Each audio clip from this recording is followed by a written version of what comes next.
विद्यार्थी मित्रों, आज આપણે સંસ્કૃતનો ચોથો પાઠ લેશું। તો Noble Higher Secondary Learning Class તરફથી તમારું હાર્દિક સ્વાગત છે વિદ્યાર્થીઓ। તો આજે આપણે પાઠ ચોથો લેશું, જનાર્દનસ્ય પશ્ચિમઃ સંદેશ। તો એનો અર્થ છે, તો જનાર્દનસ્ય એ જે શબ્દ છે એ કોના માટે પ્રયોજાય છે? તો કૃષ્ણ માટે પ્રયોજાય છે। શ્રી કૃષ્ણનો અંતિમ સંદેશ। तो जनार्दनस्य એટલે શ્રી કૃષ્ણ, પશ્ચિમઃ એટલે અંતિમ એટલે છેલ્લો, અને સંદેશ એટલે સંદેશ। તો વિદ્યાર્થી મિત્રો, આ એકાંકી છે અને એક નાટ્ય અંશ પણ છે। એકાંકી એટલા માટે કે એક જ અંકનું નાટક છે, અને બીજું કે નાટ્યાંશ એટલે શું? એક નાટક છે જેમાંથી આ એક અંશ લેવામાં આવે છે। તો સૌથી પહેલા આપણે જાણીએ કે ભાઈ જે દૂત ઘટોત્કચ છે એની વાત અહીંયા કરી છે। દૂત ઘટોત્કચ કોણ છે? तो दूत बनीने आवनारो एक घटोत्कच जे हिडिंब અને ભીમનો પુત્ર છે। તો આ જે કૃતિ છે કોની છે? તો આ જે પાઠ છે એમાં મહાભારત પર આધારિત કૃતિ છે, તો મહાકવિ ભાસની।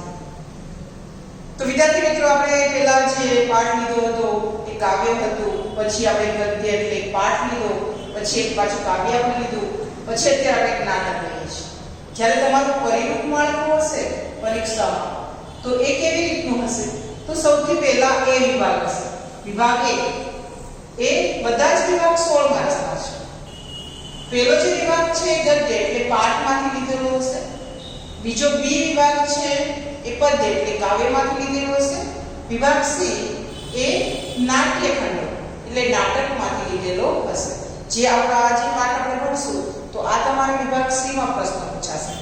અને વિભાગ ડી એટલે વ્યાકરણ જ હશે બધું, અને વિભાગ ઈ એમાં પાઠમાંથી પણ થોડા પ્રશ્નો, થોડો પદ્ય એટલે અર્થ જે તમે ભણેલા નથી એવો પેરેગ્રાફ એમાંથી પ્રશ્નો ગુજરાતીમાં લખવાના, સંસ્કૃતમાં લખવાના છે, અને લેખન પઠન અને વ્યાકરણ આ ત્રણેય ઈ વિભાગ આ બધા 16 માર્ક્સના છે। તમે વિચાર કરો કે વિભાગ સી છે એ આ નાટકમાંથી લેવામાં આવશે। એમાં પ્રશ્ન નંબર 16 હશે, 16 અથવા 16 4 માર્ક્સનો। તો તમારે 16 પ્રશ્ન 16મો પ્રશ્ન લખવાનો છે એ વિભાગ સી માં, અને બીજો એની પછી હશે પ્રશ્ન એવો હશે કે જેમાં જે પાત્ર બોલતું હોય અને એનો એક વાક્ય અથવા તો એ બોલે છે એની યુક્તિ મૂકવામાં આવેલી હોય, અને એની સામે તમારે પાત્ર ગોઠવવાના હોય। તો આમાં પાત્ર રહેલા છે, પાત્ર વચ્ચેનો સંવાદ। અને બીજું ત્યાર પછી કેવું હશે કે સંસ્કૃત ભાષામાં પ્રશ્ન પૂછાશે અને સંસ્કૃતમાં જ જવાબ આપવાના। એની પછીનો પ્રશ્ન કેવો હશે કે જે તમારે સંસ્કૃતમાં નહીં પણ ગુજરાતીમાં પ્રશ્ન હશે અને ગુજરાતીમાં જ લખવાના હશે। તો આમ 4 2 4 4 એમ કરીને 2 માર્ક્સ, એમ કરીને 16 માર્ક્સનો પ્રશ્ન કયો છે? સી। ખ્યાલ આવે છે કે ભાઈ આ જે નાટ્યખંડ છે એ વિભાગ સી માં પૂછાશે, અને એમાં તમારે યાદ રાખવાનું છે કોણ બોલે છે, કોને કહે છે, કેમ કહે છે। તો આ રીતે અહીંયા તો સૌથી પહેલા આપણે પરિચય લેવો પડશે કોનો? તો મહાકવિ ભાસ। આ જે પાઠ છે એક નાટકમાંથી લેવામાં આવે છે જેનું નામ છે દૂત ઘટોત્કચ। એ કૃતિ કોની છે? તો મહાકવિ ભાસની। તો હવે જો કે વિદ્યાર્થી મિત્રો, હું તમને જેમ છે પ્રશ્નો એમાં થોડો પ્રસ્તાવ નહીં તમારા જે પાઠ્યપુસ્તકમાં છે એ આપણે લેશું, પણ એના પહેલા થોડો પરિચય આપણે લઈએ કોનો? મહાકવિ ભાસનો। તો મહાકવિ ભાસનો જીવનકાળ ઈસવીસન પૂર્વે 3જી કે 4થી સદીનો મનાય છે। તે ભગવાન વિષ્ણુના ભક્ત હતા। યાદ રાખજો કે ઈસવીસન પૂર્વે 3જી કે 4થી સદીનો મનાય છે, અને તે કોના? ભગવાન વિષ્ણુના ભક્ત હતા, અને તે કોના જ્ઞાતા હતા? તો વેદ, ઇતિહાસ, પુરાણો તથા શાસ્ત્રોના તે જ્ઞાતા હતા। બીજું કે આજે જે ભાસ નાટક ચક્ર છે એ ક્યાંથી મળી આવ્યા, કોને મળી આવ્યા અને કેવી રીતે પ્રગટ કરવામાં આવ્યા છે? તો ઈસવીસન 1912 ઈસવીસન 1912 માં પ્રોફેસર ટી ગણપતિ શાસ્ત્રીને મલયાલમ લિપિમાં તાડપત્ર ઉપર હાથથી લખાયેલા ભાસના રૂપકોની હસ્તપ્રત પ્રાપ્ત થઈ। તમે જો કે કઈ ભાષામાં મળી હતી, કઈ લિપિમાં? તો મલયાલમ। કોને મળી હતી? તો ડી ગણપતિ શાસ્ત્રીને। તાડપત્ર ઉપર હાથથી લખેલું હતું એટલે હસ્તપ્રત। હસ્તપ્રત એટલે કેવું? હાથેથી લખાયેલું। તે ઉપરથી દેવનાગરીમાં, તમે જો કે હિન્દી છે ત્યારે લખાયું ત્યારે અને સંસ્કૃત બધામાં દેવનાગરી લિપિ વધારે મહત્વની છે। તો દેવનાગરીમાં સંપાદન કરીને તેને એ ગ્રંથો ભાસ નાટક ચક્રના નામથી પ્રકાશિત કરાવ્યા. તો આ રીતે કહેવાય છે કે જે ભાસ નાટક ચક્ર છે એના નામે તો કેટલા નાટક, કવિ ભાસના કેટલા નાટકો છે તો તેમના રચેલા 13 રૂપકો નાટકો મળે છે. તો કુલ કેટલા છે? 13. તો આ રીતે આપણે કહેવાય કે ભાસ કવિનો જે પરિચય છે આપણે થોડો મહાકવિ કાલિદાસના સમયકાળમાં પણ એમનો થોડો પરિચય મળે છે. એમની જે અભિજ્ઞાન શાકુંતલ છે એની પ્રસ્તાવનામાં એમ ભાસનો થોડો ઉલ્લેખ કરેલો છે. તો ગદ્ય સાહિત્યના કવિઓ છે એમાં કાલિદાસ પણ છે અને ભાસ કવિ પણ છે અને કવિ ભવભૂતિ પણ છે. ભવભૂતિ મુચકટિકમ લખેલું છે એટલે તમે યાદ રાખજો, આ બધું તમને આગળ જતા કામ આવશે. તો હવે આપણે જોઈએ કે એમણે મહાભારત પર આધારિત, રામાયણ પર આધારિત, ઉદ્યોગ કથા પર આધારિત, લોકકથા પર આધારિત અને કૃષ્ણના ચરિત્ર પર આધારિત એમ 13 કૃતિ લખી છે.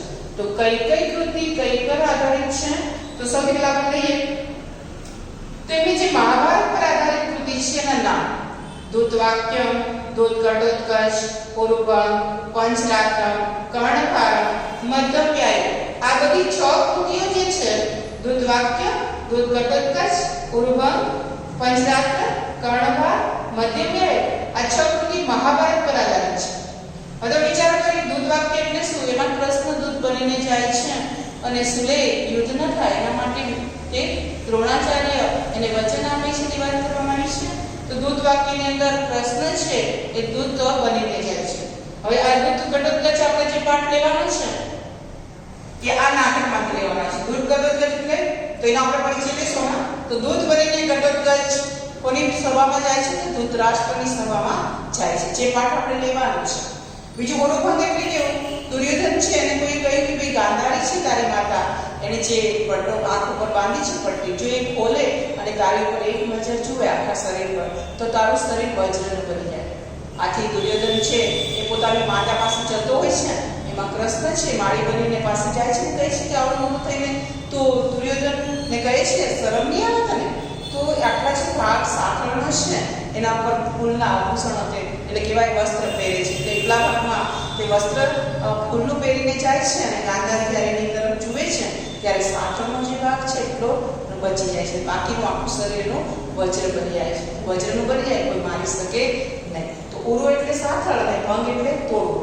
તો ભીમ છે એની ગદા સિવાય એને કોઈ મારી શકે નહીં. તો એની વાત છે પંચરાત્ર એટલે 5 રાત્રિ ગુપ્ત રહેવાનું છે પાંડવોએ. તો એના પ્રતિજ્ઞા પ્રમાણે તેને પોતાના વારસ તરીકે પોતાનું રાજ્ય મળી શકે. તો પંચરાત્રના છે. કર્ણભાર એટલે કર્ણ ઉપર રહેલો ભાગ. કર્ણ કુંતીનો જ પુત્ર છે પણ લગ્ન પહેલા સૂર્યના મંત્રથી જાપ કરતા કુંતીને પુત્ર મળે છે જેનું નામ કર્ણ છે અને કર્ણ દાનેશ્વરી કર્ણ તરીકે પ્રસિદ્ધ છે. તો કયા ભાર છે કર્ણ કે એની પાસે ઇન્દ્ર આવે છે, તમારે એક પાઠ આવવાનો છે આજ મહાકવિ ભાસનો તથે તિષ્ઠતે.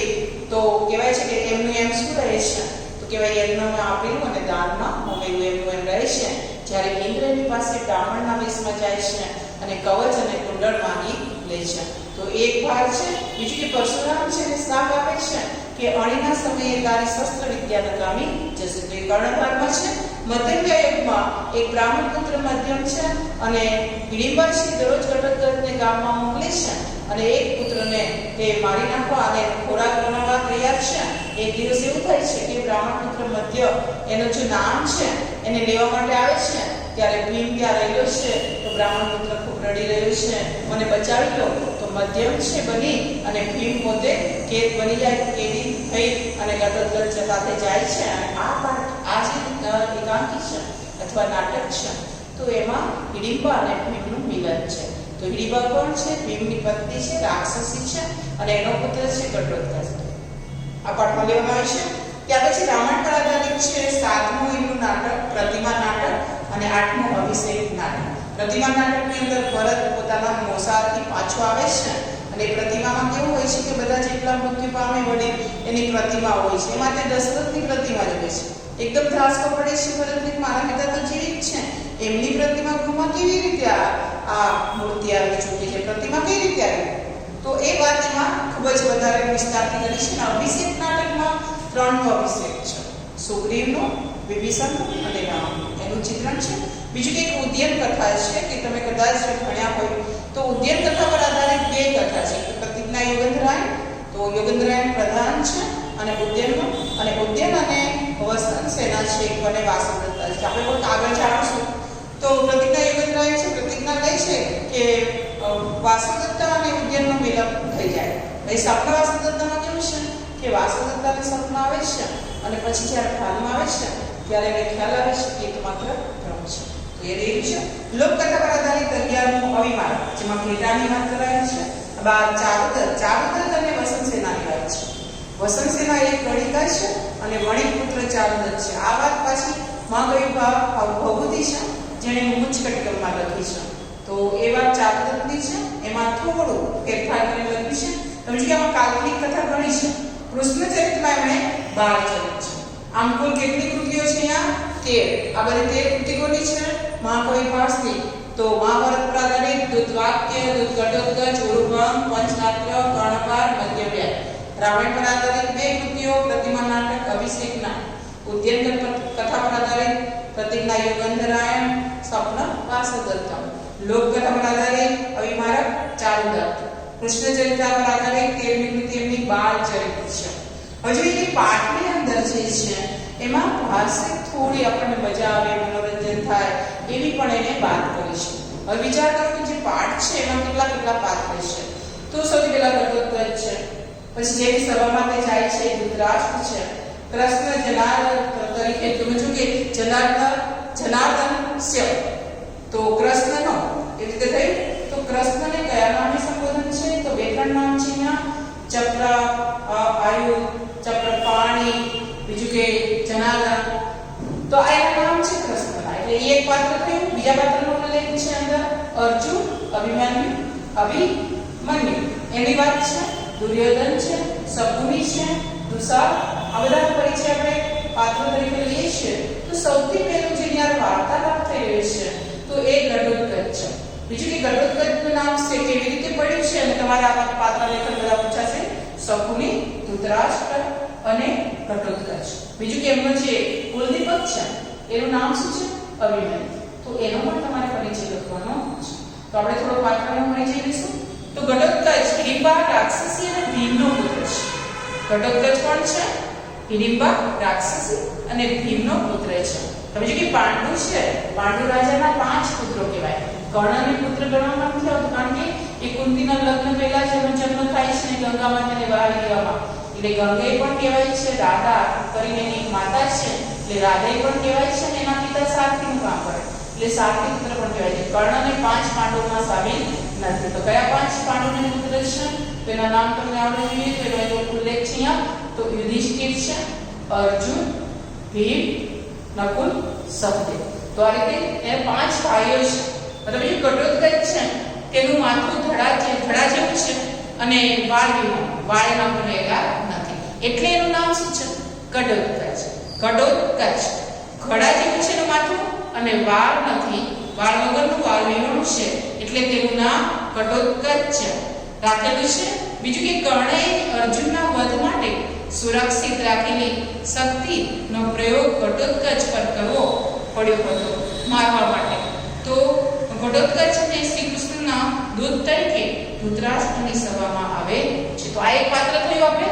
તો બીજા ઘણા પાત્ર છે તો થોડો પરિચય આપણે લઈ લઈએ. તો બીજું પાત્ર છે ધૃતરાષ્ટ્ર. ધૂતમ રાષ્ટ્રમ એન સહ બહુવ્રીહિ સમાસ. તે સૌ પુત્રોનો યાની 100 પુત્રોનો પિતા છે કૌરવનો અને એક પુત્રી છે તેને. શું નામ છે તેનું? દુસ્લાનો તે પિતા છે અને જન્મથી અંધ છે. ધૃતરાષ્ટ્ર કેવો છે? જન્મથી અંધ છે. તેને એક વેશ્ય દાસીથી એક પુત્ર થયેલો છે જેનું નામ યુયુત્સુ નામનો પુત્ર હતો જે મહાભારતના યુદ્ધ વખતે પાંડવોના પક્ષમાં હતો અને કહી શકાય કે જે યુદ્ધ થયું એમાં તે સામેલ હતો પણ પાંડવોના પક્ષમાં ચાલ્યો હતો. તો પરિચય ફરીથી ધૃતરાષ્ટ્રનો ઘટોત્કચનો પૂછાય તો આ રીતે આપણે લખવાનું છે. ધૃતરાષ્ટ્રનો પરિચય પૂછાયો છે તો ધૃતરાષ્ટ્રમ એન સહ બહુવ્રીહિ સમાસ છે. તે 100 પુત્રોનો યાની કૌરવનો પિતા અને એક પુત્રી દુસ્લાનો પિતા પણ છે અને જન્મથી અંધ છે. તેને એક વેશ્ય જે દાસી છે એનાથી એક પુત્ર છે યુયુત્સુ જે ત્યાર પછી મહાભારતના યુદ્ધના સમયમાં પાંડવોના પક્ષમાં હતો અને બીજો એક દુસ્લા છે એના પતિનું નામ છે જયદ્રથ. શું નામ છે? દુસરાના પતિનું નામ જયદ્રથ, અને અન્યાયથી અભિમન્યુને તેણે મારી નાખ્યો છે. તો એવું કહેવાય છે કે જયદ્રથ છે એનું તો આવી જ ગયું. અર્જુનનો પુત્ર અભિમન્યુને મારી નાખવામાં આવ્યો છે, એટલે જયદ્રથનું તો આવી જ બનશે. એટલે દુસલા ખૂબ રડી રહી છે. બીજું કે કુરુકુળનો દીપક અભિમન્યુ છે. અભિમન્યુ યદુકુળનો, યાદવ કુળનો તે અંકુર રૂપ છે. શ્રી કૃષ્ણની બેન સુભદ્રા અને શ્રેષ્ઠ ધનુર્ધર અર્જુનનો પુત્ર હતો. તે શ્રી કૃષ્ણ તેના મામા હતા. તો આ રીતે લાંબો તમારે પરિચય લખવું હોય તો કહેવાનું કે અર્જુન છે એ જ્યારે પુત્ર અભિમન્યુ મૃત્યુ પામે છે ત્યારે આપણા પાઠની અંદર તે વિલાપ કરે છે. કહે છે કે હે પુત્ર, તું મને છોડીને તારી માતાને, તારા મામાને અને મને છોડીને પાંડુરાજ એટલે એના પિતામને તો મળવા માટે સ્વર્ગે સીધાવી ગયો. અને પછી કહે છે ગદોદર કે જ્યારે એક પુત્ર મૃત્યુ પામતા અર્જુનની દશા આવી છે ત્યારે તમારી કેવી થશે? કોને કહે છે? ધૃતરાષ્ટ્રને કહે છે. તમારી દશા કેવી થશે જ્યારે તમારા 100 પુત્ર મૃત્યુ પામશે? એક પુત્રથી આટલો વિલાપ અર્જુન કરી રહ્યો છે, તો તમારા 100 પુત્ર મૃત્યુ પામશે તો તમે શું થશે? તમારી દશા કેવી થશે? તો આટલો પરિચય છે. બીજું જનાર્દન એટલે શું? તો જનાર્દન એટલે જના દૃષ્ટ જન અદયતિ ઇતિ. ઓપ પર તત્પુરુષ સમાસ છે. દૃષ્ટ માણસોનો કહેવાય છે કે દૃષ્ટ માણસોનો નાશ કરનાર શ્રી કૃષ્ણએ તેમના જીવન દરમિયાન સંખ્યાબંધ રાક્ષસોનો વધ કર્યો હતો. એટલે એનું નામ શું છે? જનાર્દન. શકુનીનો પરિચય આપણે લઈએ છીએ કે એમાં એક પાત્ર શકુનીનું પણ છે. આ દૂધ ઘટોત્કચની અંદર કેટલા બધા પાત્ર આવે છે, તો શકુની પણ છે. શકુની કોણ હતો? તે ગાંધાર દેશના રાજા સુબલનો પુત્ર હતો, અને ગાંધારી તેનો ભાઈ હતો. ગાંધારી તેની બેન છે. આમ તો તે દુર્યોધનનો મામો પણ થાય. એને દુર્યોધનને વૃદ્ધ રમવા માટે પ્રેર્યું છે. દુર્યોધન કોણ છે? તો કૌરવનો સૌથી મોટો પુત્ર દુર્યોધન છે. બાકી 100 પુત્ર છે. દુશાસન અને બધાના નામ દૂર પરથી એક જ એવો છે કે જેનું નામ દૂર પરથી નથી. તો આ રીતે કહેવાય છે. દુર્યોધનને ધ્રોત રમવા માટે પ્રેરે છે, અને કપટ ધ્રોત રમવામાં કુશળ હતો. મહાભારતના યુદ્ધમાં સહદેવના હાથે શકુની માર્યો જાય છે. તો કોના હાથે એનો વધ થાય છે? શકુનીનો સહદેવના હાથે. પાંડુ પુત્ર છે સહદેવ, અને સહદેવના હાથે તેનું મૃત્યુ થાય છે. સહદેવ આપણે જાણે છે કે એ ખૂબ જ ભવિષ્યવેતા હતો. એને કોઈને પૂછવામાં આવે ત્યારે જવાબ આપી શકે, બધું જાણે છે. તો લાક્ષાગૃહની પણ વાત કરવામાં આવી છે. તો આપણે હવે થોડી કથા લઈશું. કહેવાય છે કે જે પાઠ છે તમારામાં કહેવાય છે ગડોદગત જાય છે અને પછી અભિવાદન કરે છે.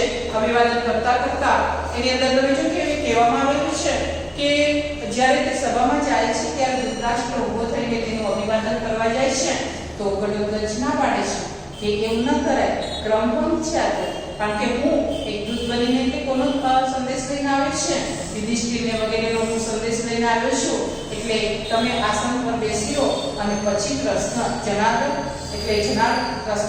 તમે આદેશ સાંભળો. તો એ પોતે પાછી પોતાની જગ્યા ઉપર બેસી જાય છે અને પછી એ કહે છે.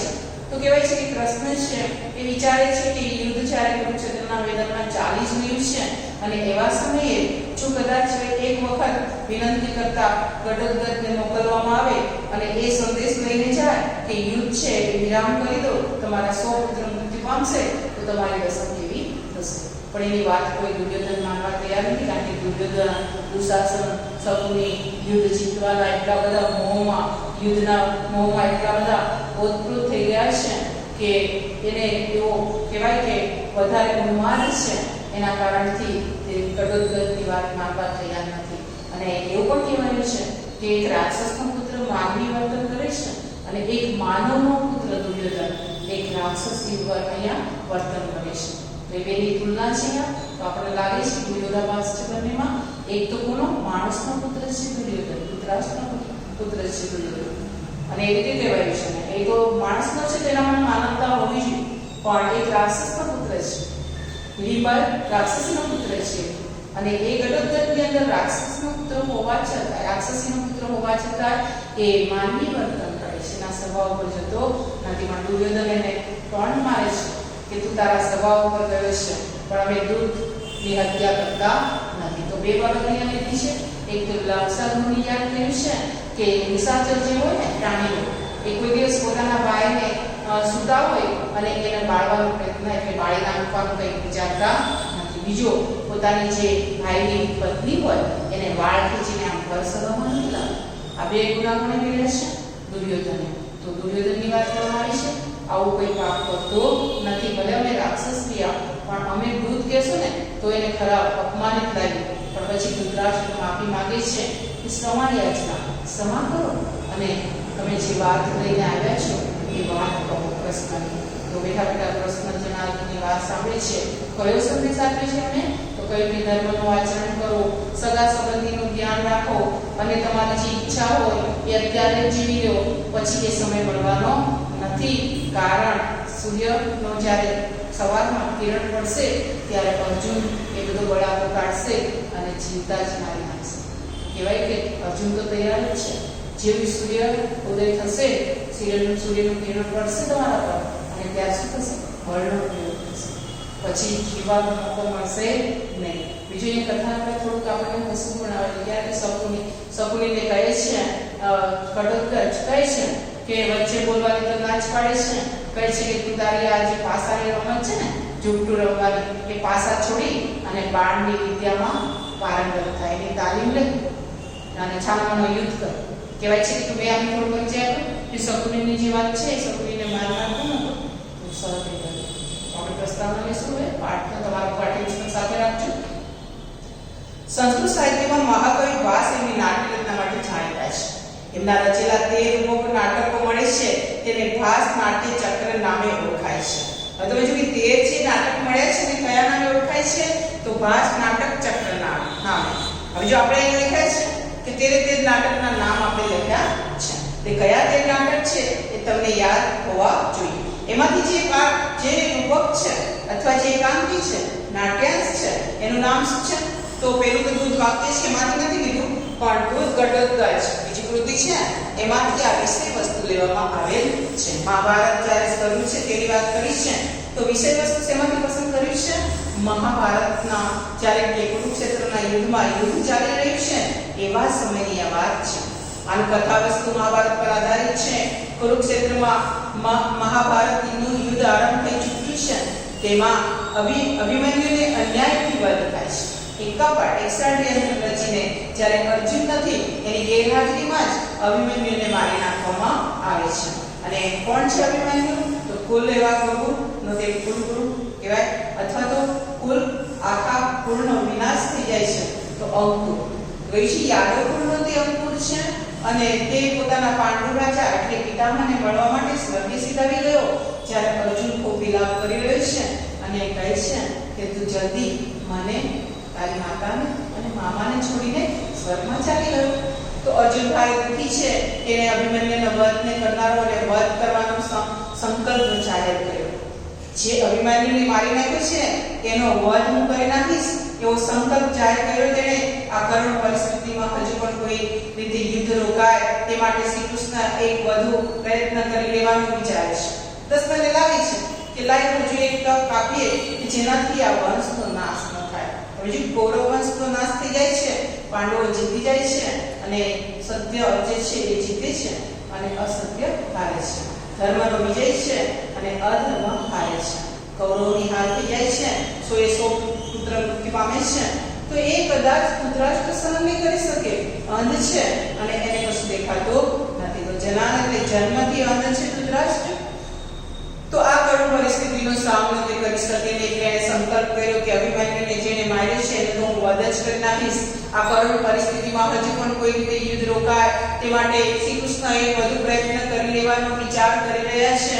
અભિમન્યુના વધની કરુણ ઘટનાથી પાંડવોમાં જે શોક છવાયેલો છે તે ધૃતરાષ્ટ્ર અને દુર્યોધનની નજર સામે મૂકીને શ્રી કૃષ્ણ ધૃતરાષ્ટ્રને સમજાવવાનો ઉપક્રમ આગળ છે, પ્રયત્ન કરી રહ્યા છે. તેઓ ઘટોત્કચને પોતાનો દૂત બનાવે છે અને શાંતિનો સંદેશ મોકલે છે. પણ યુદ્ધના ઉન્માદમાં ડૂબેલા દુર્યોધન અને તેના સહયોગી શકુની, તો મામા છે એના શકુની, ગાંધારીનો ભાઈ છે અને શકુનીનો વધ કોણે કર્યો હતો? સહદેવે કર્યો હતો. તો કોના તે રાજાનો પુત્ર છે તો આપણે વાત કરી છે આગળ. તો એક થોડો પરિચય તમારી પ્રશ્ન આવશે. શકુની ટૂંક નોંધ પૂછાય છે. તમે જો કે એમાં એક ટૂંક નોંધ પણ હશે જે મુદ્દાસર તમારે લખવાની હશે. એના વિશે શકુની, જનાર્દન, ધૃતરાષ્ટ્ર વિશે લખેલું છે. બીજું છે તમારે ઘણા બધા એવા પાત્ર દુર્યોધન પણ છે, પણ પૂછાશે, અભિમન્યુ પણ પૂછાશે, એટલે ખાસ તમારે ધ્યાન આપવાનું છે. તો કહેવાય છે કે શાંતિનો સંદેશ સાંભળવા તૈયાર નથી બધા. દુર્યોધનની બધા ઉન્માદમાં છે, એટલા બધા જ વિચાર કરી રહ્યા છે, અહંકારી બન્યા છે કે અમે તો જીતી રહ્યા છીએ, અમારું તો યુદ્ધ છે, એમાં અમારી તો જીત છે અને તમારી હાર છે. તો અભિમન્યુને મારી નાખે છે અને કૃષ્ણ સુભદ્રાનો તે પુત્ર છે, અર્જુનનો પુત્ર છે. કડોદકા શ્રી કૃષ્ણનો પશ્ચિમ પંથે વ્યાની પશ્ચિમ એટલે છેલ્લો અંતિમ સંદેશ સંભળાવે છે. દૂત તરીકે ગયેલા કડોદકા દુર્યોધન અને શકુની સાથેનો રોચક સંવાદ અહીં નાટ્ય રસને જન્માવે છે. તો કોના સંવાદ આપવામાં આવેલા છે? કોના? કડોદકજ, દુર્યોધન અને શકુની, એમના સંવાદ છે. અભાસી રાક્ષસીના પુત્ર એવા કડોદકના પાત્રનો ઉપયોગ કરીને પ્રેક્ષકોના માનસ પટ ઉપર દુર્યોધનની રાક્ષસી વૃત્તિ સ્થાપવાનો સફળ પ્રયત્ન કર્યો છે. તો શું બતાવવા માંગે છે કે કડોદકજ એક માણસનો નહીં પણ રાક્ષસનો પુત્ર. પિતા માણસ છે પણ માતા તો રાક્ષસી છે. તોય તે કહી શકાય કે એની અંદર રાક્ષસ જેવા ગુણ નથી. જ્યારે બીજો કયો પુત્ર છે? એક બાજુ રાક્ષસીનો પુત્ર કડોદકજ છે, માનવી વર્તન આચરે છે, અને બીજી બાજુ કોણ છે? મનુષ્યનો પુત્ર છે દુર્યોધન, રાક્ષસી વર્તન આચરે છે. આ સરસ વિરોધાભાસ પાસે પોતાની અનુપમ નાટ્ય કળાના બળે અહીં ઊભો કર્યો છે, આપ્યો છે. દુર્યોધનનું આ વર્તન છે કે તો આખા કુટુંબનો વિનાશ નોતરે છે. માનવા તૈયાર નથી દુર્યોધન, સુલઈ કરવા તૈયાર નથી. તો કહેવાય છે કે સમાધાન પ્રસ્તાવ ન સ્વીકારનાર માણસ પોતાનો અને પોતાના કુટુંબનો વિનાશ કરી લે છે. આપણે જાણીએ છીએ કે એક પાઠ તમે ભણ્યા છો કે જે સમાધાન ન કરે, પહેલેથી વિચાર ન કરે, વગર વિચારને બધું કરે, તો એનો હંમેશા શું થાય? વિનાશ થાય છે. વિનાશ કેટલા પાઠ આપણે ભણ્યા? આગળ તમે સહસ્ત્રગુપ્ત સમાચાર ભણ્યા, એમાં પણ કહેવાયું છે. બીજો એક આપણે આગળ પાઠ ભણ્યા યદ ભવિષ્ય વિનશ્યતિ, એમાં પણ કહેવાયું છે કે વિનાશ કેવી રીતે થાય છે. હંમેશા કોઈ પણ બાબત છે ઝઘડા જ ઝઘડાનું મૂળ કાળું કહેવાય. ઝઘડો કરાય નહીં, અને ઝઘડો કરો તો તમારો વિનાશ શક્ય જ છે. એમાંથી એકનો વિનાશ થઈ જાય અને બદલાની ભાવનાથી કોઈની સાથે કંઈ કાર્ય કરી શકાય નહીં. પણ આપણે જાણીએ છીએ કે સત્યની બાબત હોય તો એમાં ક્યારે આંખ ખડા ના કરવા જોઈએ. અન્યાયની બાબત હોય તો પણ એની સામે આપણે અવાજ ઉઠાવવો જોઈએ. અન્યાય ક્યાં સુધી સહન કરીએ આપણે? તો ન્યાયની આપણે માંગ કરતા હોઈએ છીએ તો હંમેશા શું કરવું પડે? અસત્ય, અન્યાય અને કેટલાય બધા એવા દૂષણ છે જેનો સામનો આપણે કરવો પડે છે. પણ સમાધાન એક કઈની સમસ્યાને હલ છે. હંમેશા સમાધાન કરવું જોઈએ. તો સમાધાન કરી લેવાની જરૂર હતી. તો આ સો પુત્ર મૃત્યુ ન પામે અને એક પછી એક ટપાટપ એમને વારાફરતી મૃત્યુ થઈ રહ્યું છે. તો એનાથી ત્યાર પછી દુર્યોધન નખાઈ જાય છે અને એનું ગુરુભંગ આપણે જે નાટક છે એમાં ભીમ શું કરે છે? દુર્યોધન નાશ કેવી રીતે કરે છે? તો કૃષ્ણ એને સાથળ મારવાનું કહે છે, તો ગદાના વારથી એ સાથળ ઉપર વારંવાર પ્રહાર કરે છે અને પછી દુર્યોધનનું મૃત્યુ થાય છે. જમીન પર પટકાય છે.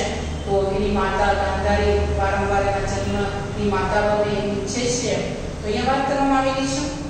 તો આ રીતે દૂત બનીને આવેલા કડોદકજનો થોડો પરિચય તમારે શકુની, ધૃતરાષ્ટ્ર, જનાર્દન આ બધા આપણે થોડો પરિચય કીધો. હવે આપણે પાઠ છે એ સાથે તમારી ચોપડી રાખજો. કડોદકજ પ્રવિષ્ટ. પ્રવિષ્ટ એટલે પ્રવેશીને. અરે અયે અયમ યત્ર ભવાન ધૃતરાષ્ટ્ર. અરે આ પૂછ. તમે જો કે યત્ર ભવાન શબ્દ જે છે એ શ્રીમાન કહેવાય કે કોઈ પણ એવો શબ્દ હોય કે જેને વડીલ હોય તો વડીલને સંબોધન કરવાનું. શ્રીમાન છે, શ્રીમતી, જે કોઈ એવા નામથી. તો અહીંયા પિતામાં પણ કહી શકાય. તો પૂજ્ય છે અહીંયા. તો અય એટલે અરે, અયમ એટલે આ, યત્ર ભવાન પૂજ્ય ધૃતરાષ્ટ્ર. ધૃતરાષ્ટ્ર છે અનાર્ય સદસ્ય ઉત્પાદિતા. સો અનાર્ય પુત્રના જનક. જનક એટલે કોણ? જે ઉત્પન્ન કરે છે, જન્મ આપે છે, પિતા. ઉપસૃત્ય પાસે છે. પિતામહ અભિવાદ્ય ઉત્પ્રોચ્ય. કહેવાય છે કે જ્યારે પિતામહ છે અભિવાદન એટલે અભિવાદન કરું છું હું કડોદકજ ઇત્યુક્તે એમ અડધું જ વાક્ય છોડી દે છે.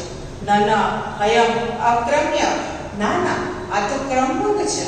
યુધિષ્ઠિર યાદશ્ચ ચ મે ગુરુવો ભત્વા વિવાહયંતિ પ્રત્યાત કડોદકજ અહમ અભિવાદે. કહે છે કે આ તો નિયમનો ભંગ છે. તમે તો મારા કરતા મોટા છો, પણ હું જેનો સંદેશ લઈને આવ્યો છું એ તમારા કરતા મોટા નથી, એ નાના છે. એટલે તમારે ઊભું થવાય નહીં. આ ક્રમ ખોટો છે. તો હું તો કોનો સંદેશ લઈને આવ્યો છું? તો યુધિષ્ઠિર વગેરે મારા ગુરુજન એના વતી હું પ્રણામ કરું છું. પછી મારો પણ અભિવાદન તમે સ્વીકારો. તો શું કહે છે? તો કહે છે પશ્ચાત ઘટોત્કચ અહમ અભિવાદે. તો ત્યાર પછી હું ઘટોત્કચ અભિવાદન કરું છું. આ વાક્ય આપણે ફરીથી લઈશું. તો પ્રવેશીને અરે આ પૂજ્ય ધૃતરાષ્ટ્ર છે સો અનાર્ય પુત્રનો જનક. પાસે જઈને પિતામહ અભિવાદન કરું છું. હું ઘટોત્કચ એમ અડધું કહેતા. તો જો કે વાક્યમાં કૌંસમાં આપેલું છે એટલે લખવાનું છે એમ અડધું જ કહેતા ના ના આ તો ક્રમભંગ છે. યુધિષ્ઠિર વગેરે મારા પૂર્વજનો આપને પ્રણામ કરે છે. પછી હું ઘટોત્કચ અભિવાદન કરું છું. ધૃતરાષ્ટ્ર એહી પુત્ર આ પુત્ર ઘટોત્કચ અહો કલ્યાણ કલો અત્ર ભવાન. કહે છે યહાં આપ શ્રી કલ્યાણકારી છો. કલ્યાણાર્થના પ્રસૂતિ પિતામહ ભગવાન ચક્રાયુધ. તો કહે છે ભગવાન ચક્રપાણી એટલે કૃષ્ણને સંબોધન છે. કલ્યાણ